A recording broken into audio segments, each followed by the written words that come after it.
Hi, everyone. Thank you for joining us. My name is Shira Myro, and I'm here with my partner, Dr. Alexa Altman, and we're here to unpack and demystify your questions around psychedelic-assisted therapy. Today, the questions we're going to explore is there's a lot of fear around psychedelics. A lot of people come in wondering, am I going to have to relive a traumatic memory or a traumatic experience in order to heal? So let's dive right in. This is a big one. Yeah. I think a lot of people do come to psychedelic assisted therapy, Shira, as you said, wanting to reprocess a traumatic event or series of traumatic experiences. And if we think about why somebody experiences trauma, is they were overwhelmed, felt powerless and helpless, didn't have control, and weren't able to stop whatever that experience was from happening, or else they would have. So I think one of the fears of psychedelic assisted therapy is I'm going to be in a non-ordinary state. I'm not in control of what's going to come up, whether it's a traumatic event from my past or a repressed memory. And once again, I'm going to be scared and overwhelmed and out of control. So I think it is actually a big barrier for people to even enter the psychedelic space, whether they're always conscious of that fear or not, that I'm not going to be in charge and I'm going to be overwhelmed. And so I'm glad we're getting into this subject so that we can really address how fear is addressed in the psychedelic space, how those concerns about being out of control are addressed in that psychedelic space. So people will have a sense of like, oh, this is how I might meet that fear, and demystifying it further. I love what you're saying. I do want to give a nod to, and we talked about this in an earlier episode, about how much safety and control there is in the set and setting and dosage, and hopefully some confidence in your trauma-informed facilitator. It's really key. Having that anchor, that tether, that should difficult material come forward, should a traumatic memory, even if it's coming up somatically or something that feels really, really charged, when you have all of these components that support the psychedelic medicine itself, to soften the limbic and the amygdala response, so you can actually meet this material in a more spacious way. And what I mean by spacious is that when the traumatic activation in the body and the brain is not as loud and hijacking, you're actually able to see things about the experience in ways that you couldn't before. You're able to hold it with a more expanded perspective that you didn't possess before. So it's a combination of the psychedelics affecting the brain, especially the serotonin receptors, and what we call the inner healing intelligence, which I'd love you to expand on, which also supports meeting trauma in a quite radically different way. Yeah. It's like when you go through a traumatic experience, when you were talking about the physiology and the activation, it's like literally having a jackhammer while you're trying to listen to classical music. Like you can't really hear other elements of what's going on when there's, or see or feel when there's so much noise. So what I actually often will share with people is that your nervous system's actually it's going to be so much quieter. You're walking around with so much activation, imagining an experience going to be as activating as it is when you walk around daily, when it's really the opposite. And the gift of having a nervous system quiet down. So it couldn't be further from the truth that the psychedelic experience in and of itself will produce feelings of terror and horror or fear. It actually is quite the opposite. And again, is one of the key ingredients in why it's such an accelerator in the reprocessing of trauma.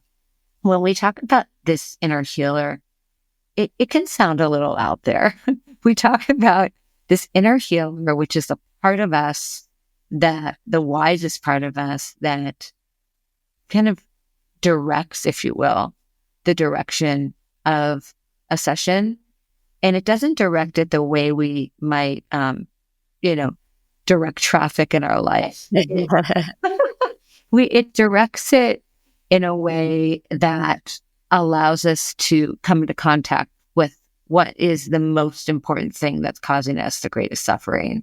And it leads us to that place actually in a really gentle way. I think also, I'm curious to hear your thoughts about this, Shira. Oftentimes what people will say to me after processing a traumatic session, a traumatic memory, I process that, but not in any way I thought I would. It's like nonlinear. I can't believe I went from that angle. My brain could have never kind of come up with that version of reprocessing. It's quite creative usually. So I'd love to hear your thoughts about, will I have to reprocess the entire thing and how scary that would be? What's your sense when you witness people reprocessing events? Well, I love what you said, right? It's never how you think it's going to be. Mm-hmm. And sometimes, even if you want to meet your biggest fears, your conscious mind might think, oh, these are my biggest fears, but your unconscious mind might have a different set of fears that you weren't completely aware of. And those might come forward in the experience. But there is something so freeing and so relieving about being able to confront a past trauma, or maybe some relief in complex trauma in terms of like that vice grip of the patterns of behavior that keep you locked in or keep you anxious or keep you hypervigilant. This feeling of I keep coming back to that word, spaciousness, or the capacity to have more compassion and more perspective. So sometimes the trauma relief doesn't mean that, okay, it's eradicated from your memory. You'll never have to think about it again. It's buried and in the past. It's more that it just doesn't have the charge that it had before. And you're able to create a narrative for yourself and your relationship to that trauma that's different. And that's really what we're looking for. So there is some truth to this idea that, you can feel a little anxious or nervous, like what's going to come forward and the uncertainty around that. But I've often experienced clients telling me that, like you said, a feeling of victory or triumph, or just a sense that they have more resources and they have more resilience now that they faced that thing. Mm-hmm.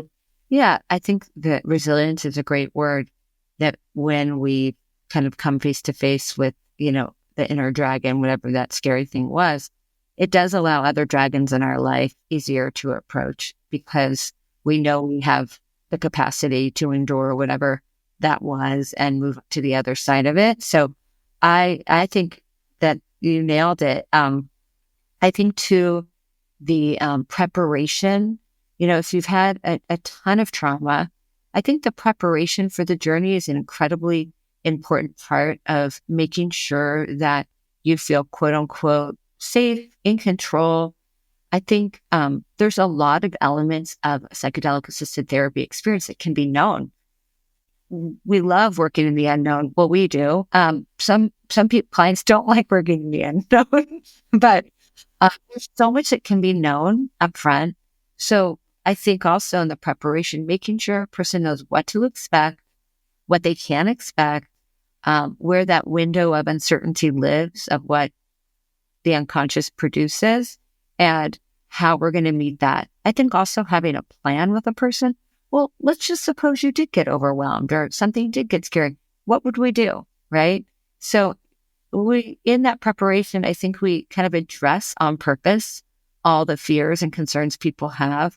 So they feel already kind of met, that those questions have been answered and those fears have been addressed in a good enough for a reasonable way. I think those fears are really important for clients to name early on, so they're not holding them by themselves. And it really gives you a chance to prepare, have that preparation so that you have a plan and feel good about whatever might show up, that it'll be met in a way that feels good to you. I love that. And to that end, the integration, even if something dark or incomprehensible or something we don't know we can't identify the shape of, even if that arises, with the integration, giving it time to sit and to make meaning of it, to sort of see, okay, was it a symbol? What was it? Some kind of memory? Was it an image? Was it a dream? Was it a repressed memory? Like allowing it time to sit and to sift through your experience is also going to be so helpful and resourcing to know, okay, I'm going to get the information that I need to process maybe not all of it, but some aspect of it. And I think that's why, some people say, hey, it feels like a year or 5 years or 10 years of therapy in one experience, because it can be so powerful and it can be such an accelerant in terms of healing. So speaking of demons and questions, or dragons, if you have more, we'd love to hear them. You can post in the box below, or you can reach out to us at our website, www.i-psychedelic.com, and ask us questions on our contact page. Okay, we'll see you next time.